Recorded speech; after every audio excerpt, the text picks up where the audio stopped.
نحمده ونصلي على رسوله الكريم اما بعد فاعوذ بالله السميع العليم من الشيطان الرجيم بسم الله الرحمن الرحيم ومن يشرك بالله فقد حرم الله عليه الجنة ومأواه النار الآية صدق الله العظيم وصدق رسوله النبي الكريم۔ محترم سامعین حضرات، اللہ رب العالمین نے اپنی پاک مقدس مطہر کلام کے اندر اس بات کا اعلان فرما دیا کہ جس نے بھی اللہ رب العالمین کی ذات کے ساتھ کسی کو شریک ٹھہرایا، اللہ نے اس کا ٹھکانہ جہنم بنا دیا اور اللہ نے اس پہ جنت کو حرام کر دیا۔ جو بھی اللہ رب العالمین کی ذات صفات کے اندر کسی کو بھی شریک ٹھہرائے گا، اللہ رب العالمین نے اپنی توحید کی دعوت کے لیے شرک سے روکنے کے لیے کم و بیش 1,24,000 انبیاء کرام علیہ السلام کو مبعوث فرمایا۔ ان کی دعوت کیا تھی؟ ان کی دعوت توحید، ایک ہی دعوت تھی، ان سبھی کا ایک ہی اعلان تھا، وَإِلَٰهُكُمْ إِلَٰهٌ وَاحِدٌ، کہ تمہارا کوئی الہ نہیں ہے، صرف ایک ہی معبود ہے، ایک ہی الہ ہے، اس کے علاوہ تمہارا کوئی معبود نہیں ہے۔ اور اسی طرح امام کائنات جناب محمد رسول اللہ صلی اللہ علیہ وآلہ آلہ وصحابہ وسلم آئے۔ نبی پاک علیہ السلام نے قریش مکہ کو مکہ کے پہاڑ کے اوپر کھڑے ہو کے پکارا، بلایا، اے قریش والو، اے مکے والو، میں تمہیں اگر یہ خبر دوں کہ اس پہاڑ کی دوسری جانب ایک لشکر ہے، وہ تم پہ اچانک حملہ کر دے، کیا تم اس بات کو مان لو گے؟ انہوں نے کہا کہ ہم آپ کی بات کو ماننے کے لیے تیار ہیں، آپ تو ہمارے سچوں میں سے سچے ہو، ہم تو آپ کو ہر لحاظ سے ماننے کے لیے تیار ہیں۔ نبی علیہ السلام نے کہا ٹھیک ہے، تم میری بات کو ماننے کے لیے تیار ہو، لیکن تمہیں میں ایک دعوت فکر دینا چاہتا ہوں کہ تمہارا ایک الہ ہے، معبود ہے، اس کے علاوہ کوئی معبود نہیں، کوئی الہ نہیں، اس الہ کی عبادت کرو۔ کون سا الہ ہے؟ وہ اللہ الہ ہے، معبود ہے، اسی کی عبادت کی جائے، اسی رب العالمین کے سامنے جھکا جائے، اسی کے ساتھ کسی کو شریک نہ ٹھہرایا جائے، اس کی توحید کے اندر، اس کی ذات کے اندر، صفات کے اندر، اس کے ناموں کے اندر کسی کو شریک نہ ٹھہرایا جائے۔ نبی علیہ السلام نے ایک الہ، ایک رب کی عبادت کرنے کی طرف انہیں بلایا، پکارا، لیکن انہوں نے اس کے باوجود کہ مان لیں، تسلیم کر لیا جائے، لیکن انہوں نے نبی پاک علیہ السلام کو برا بھلا کہا، گالیاں دی، حتیٰ کہ ابو لہب نبی صلی اللہ علیہ وسلم کا جو چچا تھا، انہوں نے بھی نبی پاک علیہ السلام کی دعوت کو ماننے کے باوجود جو ہے مخالفت کی۔ آئیے غور کیجئے، حضرت لقمان علیہ السلام نے بھی اپنے بیٹے کو نصیحتیں کی، نصیحت کے اندر ایک نصیحت یہ بھی تھی، یا بنی لا تشرک باللہ، آئے میرے بیٹے اللہ کے ساتھ شرک نہ کرنا، ان الشرک لظلم عظیم، شرک سب سے بڑا گناہ ہے۔ آئیے آج جو ہے اللہ کی ذات کے ساتھ، صفات کے ساتھ، ناموں کے ساتھ غیر اللہ کو شریک کر دیا جاتا ہے۔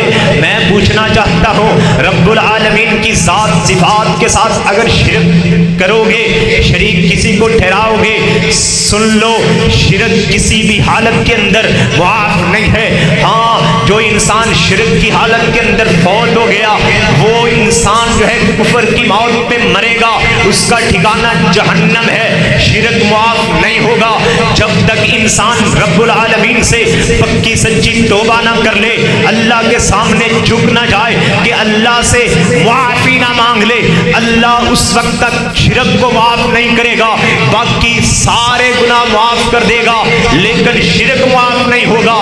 اگر شرک کی حالت کے اندر بندہ فوت ہو گیا، وہ جہنمی ہے، جنت کے اندر کبھی نہیں جا سکتا۔ آئیے، شرک ہے کیا؟ غیر اللہ کے نام کے اوپر نظر و نیاز دینا، یہ بھی شرک ہے۔ تعویذ پہننا، یہ بھی شرک ہے۔ امام کائنات علیہ السلام نے فرمایا من تعلق تمیمۃ فقد اشرک، جس نے بھی کوئی تمیمہ لٹکایا، تعویذ پہنا، اس نے شرک کیا ہے۔ شرک جو ہے اللہ معاف نہیں کرے گا۔ میرے بھائیو سن لو، آج میں بھی اور آپ بھی اپنے اپنے گھروں کا جائزہ لیں۔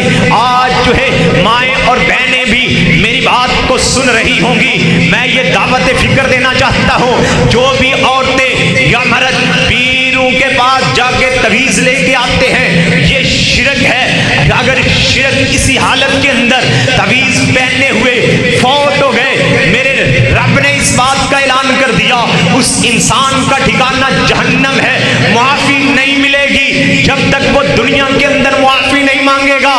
امام کائنات صلی اللہ علیہ وسلم فرماتے ہیں دو آدمیوں کا تذکرہ کیا گیا۔ نبی پاک صلی اللہ علیہ وسلم کی حدیث مبارکہ ہے کہ دو آدمی سفر پہ تھے۔ ایک آدمی ان میں سے ایسا کہ انہوں نے کہا، بستی کے قبیلے کے پاس سے گزر ہوا، انہوں نے کہا کہ اس بت کے نام پہ چڑھاوا چڑھانا ہے، غیر اللہ کی نظر و نیاز دینے کے بغیر یہاں سے ہم گزرنے نہیں دیتے۔ تو ایک نے کہا ٹھیک ہے، غیر اللہ کے نام پہ اگر مکھی دی جائے جان بچتی ہے، ٹھیک ہے، میں چڑھاوا چڑھانے کے لیے تیار ہوں۔ انہوں نے غیر اللہ کے نام پہ انہوں نے مکھی دی، اس کو چھوڑ دیا۔ دوسرے نے توحید پرست نے، اللہ کے نیک آدمی نے کہا کہ اگر غیر اللہ کے نام پہ جو ہے جان، بت کے نام پہ مکھی چڑھاوا چڑھانے سے اگر جان جاتی ہے تو چلی جائے، رب کی توحید کی خاطر، اللہ رب العالمین کی عزت مقام اور رب العالمین کی ذات صفات کے ساتھ کسی کو شریک نہیں ٹھہرا سکتا۔ اگر جان جاتی ہے تو چلی جائے۔ ایک نے چڑھاوا بت کے نام پہ چڑھایا، دوسرے نے نہیں چڑھایا۔ جس نے چڑھاوا نہیں چڑھایا اس کو قتل کر دیا گیا، جس نے چڑھاوا چڑھایا بت کے نام پہ اس کو زندہ چھوڑ دیا گیا۔ نبی پاک علیہ السلام نے فرمایا جس نے بت کے نام پہ چڑھاوا چڑھایا وہ جہنمی ہے، جس نے نہیں چڑھایا، جس کو قتل کر دیا گیا، وہ جنتی ہے۔ اور امام کائنات علیہ السلام نے اس بات کا اعلان کر دیا۔ حضرت ابو ذر رضی اللہ تعالی عنہ فرماتے ہیں امام کائنات صلی اللہ علیہ وسلم نے مجھے وصیت کی کہ اگر تیرے ٹکڑے ٹکڑے کر دیے جائیں اور تجھے جلا دیا جائے اور تو نے نہ فرضی نماز چھوڑنی ہے جان بوجھ کے، اور نہ اللہ کی ذات کے ساتھ کسی کو شریک ٹھہرانا ہے، اللہ کی ذات کے ساتھ کسی کو شریک نہیں ٹھہرانا، برابر کسی کو شریک نہیں ٹھہرانا۔ آج کیا ہو رہا ہے؟ آج جگہ جگہ پہ رب العالمین کی ذات کے برابر دوسروں کو، انسانوں کو، اس کی مخلوق کو اللہ کے برابر مقام دیا جا رہا ہے۔ وہ میرے بھائیو سنیے، رب العالمین کی توحید کی خاطر جو ہے انبیاء کرام علیہ السلام نے مارے کھائیں، اللہ کی توحید کی خاطر نبی پاک صلی اللہ علیہ وآلہ وسلم کو طائف کے اندر پتھر لگے، اور جو ہے مشرکین مکہ نے نبی پاک صلی اللہ علیہ وسلم کو تکلیفیں پہنچائی، اور باقی بھی انبیاء کرام علیہ السلام کو تکلیفیں پہنچائی گئی۔ رب کی توحید کی خاطر سیدنا ابراہیم علیہ السلام کو چیخے کے اندر ڈال دیا گیا، لیکن انہوں نے رب العالمین کی توحید پہ آنچ نہیں آنے دی۔ اللہ اکبر کبیرہ، اللہ رب العالمین نے اپنی پاک مقدس مطہر کلام کے اندر اس بات کا اعلان کر دیا، فرمایا قل هو اللہ احد اللہ الصمد لم یلد ولم یولد ولم یکن له کفوا احد۔ اللہ رب العالمین نے اعلان کر دیا کہ اے محبوب پیغمبر اعلان کر دیجئے اللہ ایک ہے، وہ نہ کسی کی اولاد ہے اور نہ اس کی کوئی اولاد ہے اور نہ کوئی اس کا ہمسر اور شریک ہے۔ آج ہو کیا رہا ہے؟ آج اللہ رب العالمین کی ذات اور صفات اور اس کے اسماء کے اندر جو ہے رب العالمین کے اسماء و صفات کے اندر غیر اللہ کو تشبیہ اور اس کے برابر شریک ٹھہرایا جا رہا ہے۔ اور میرے بھائیو آئیے رب العالمین کی توحید کے اندر کسی کو شریک نہ ٹھہرائیں، اللہ کی ذات کے برابر کسی کو کچھ نہ سمجھیں۔ اور میرے بھائیو آئیے سنیے، آج کسی نے خوبصورت مکان بنا لیا تو اس کی چھت کے اوپر جو ہے ایک کالی ہانڈی جو ہے الٹی رکھ دی کہ یہ مکان کی حفاظت کرے گی، اور کہیں کسی نے اگر گاڑی خرید لی تو اس کے نیچے جو ہے ایک جوتا لٹکا دیا کہ یہ اس گاڑی کی حفاظت کرے گی۔ او میرے بھائیو، حفاظت میرے رب نے کرنی ہے۔ جس رب نے تمہیں مکان دیا ہے، کوٹھی بنگلہ دیا ہے، وہ رب آپ کے مکان کی حفاظت کرنے والا ہے۔ جس رب نے آپ کو گاڑی دی ہے، جس رب نے آپ کو پیدا کیا ہے، وہ رب آپ کی حفاظت کرے گا، وہ رب آپ کی گاڑی کی حفاظت کرے گا۔ یہ جوتی آپ کے جو ہے گاڑی کی حفاظت نہیں کر سکتی، نہ یہ ہانڈی آپ کے مکان کی حفاظت کر سکتی ہے۔ اگر کوئی حفاظت کر سکتا ہے تو میرے رب کی ذات حفاظت کر سکتی ہے، اس کے علاوہ دنیا کائنات کی کوئی ہستی حفاظت نہیں کر سکتی۔ میں پوچھنا چاہتا ہوں، تو نے بھی تو اپنے پاؤں کے اندر دو دو جوتے پہنے ہوئے ہیں، اگر یہ جوتی تیری حفاظت کرتی ہے تو پھر جو ہے یہ تو نے اپنے پاؤں کے اندر جو جوتیاں پہنی ہوئی ہیں، یہ جوتے جو پہنے ہوئے ہیں، پھر یہ تیری حفاظت کیوں نہیں کرتے؟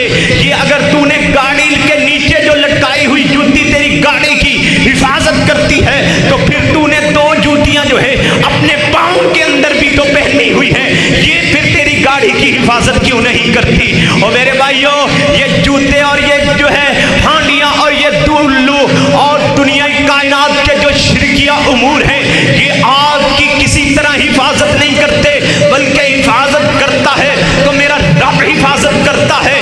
اگر حفاظت کی جاتی ہے تو میرے رب کی طرف سے حفاظت کی جاتی ہے۔ اگر کوئی تکلیف آتی ہے تو میرے رب کی طرف سے آتی ہے۔ اگر کوئی نفع ہوتا ہے تب بھی میرے رب کی طرف سے فائدہ، نفع اور نقصان میرے رب کی طرف سے ہوتا ہے۔ سیدنا عمر بن خطاب رضی اللہ تعالی عنہ حجر اسود کو بوسہ دیتے ہوئے کہتے ہیں کہ اے حجر اسود، تو ایک سیاہ رنگ کا پتھر ہے، تو نہ نفع کا مالک ہے نہ تو نقصان کا مالک ہے، صرف تجھے میں اس لیے بوسہ دے رہا ہوں کہ میں نے تجھے میرے نبی کو چومتے ہوئے دیکھا ہے، اس لیے تجھے چوم رہا ہوں۔ نہ تو نفع کا مالک ہے نہ نقصان کا مالک ہے۔ پتہ چلا اگر کوئی نفع اور نقصان کا مالک ہے تو میرا رب ہے، میرے رب کے علاوہ کوئی نفع نقصان کا مالک نہیں ہے۔ وآخر دعوانا الحمدللہ۔